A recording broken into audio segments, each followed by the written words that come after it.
आज का जो हमारा टॉपिक है वो है थैलेसीमिया। थैलेसीमिया एक इनहेरिटेड ब्लड डिसऑर्डर होती है। व्हाट हैपन इन थैलेसीमिया, मतलब अगर किसी पर्सन को थैलेसीमिया हो जाता है तो उस पर्सन में कौन कौन सी चीज़ें जो एबनॉर्मल तरीके से हमें देखने को मिलती है।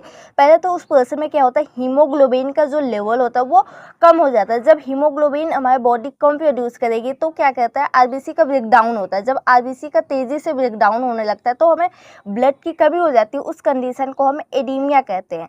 अब काजेज मतलब थैलेसीमिया किस रीजन से हमें देखने को मिलते हैं, तो उसमें थैलेसीमिया में जीन म्यूटेशन के रीजन से हमें थैलेसीमिया हो सकता है, या तो ये पेरेंट्स से भी चिल्ड्रन में जाता है। क्वांटिटेटिव डिसऑर्डर होती है, इसका मतलब होता है कि जो हीमोग्लोबिन होता है वो हीम एंड ग्लोबिन से मिलकर बना होता है।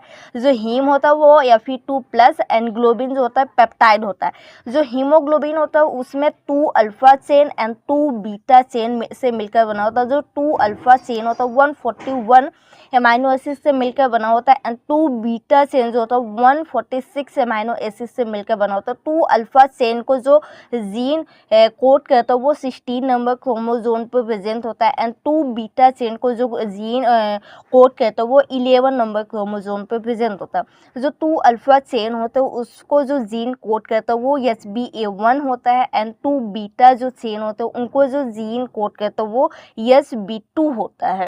SBA1 एंड SB2 की क्वांटिटी थैलेसीमिया में कम हो जाती है। अगर 2 अल्फा चेन की क्वांटिटी कम हो रही तो अल्फा थैलेसीमिया, अगर 2 बीटा चेन की क्वांटिटी कम हो रही तो हमें बीटा थैलेसीमिया देखने को मिलती है। जो थैलेसीमिया डे होता है वो 8 मई को मनाया जाता है। जो थैलेसीमिया डे होता है वो 8 मई को सेलिब्रेट किया जाता है।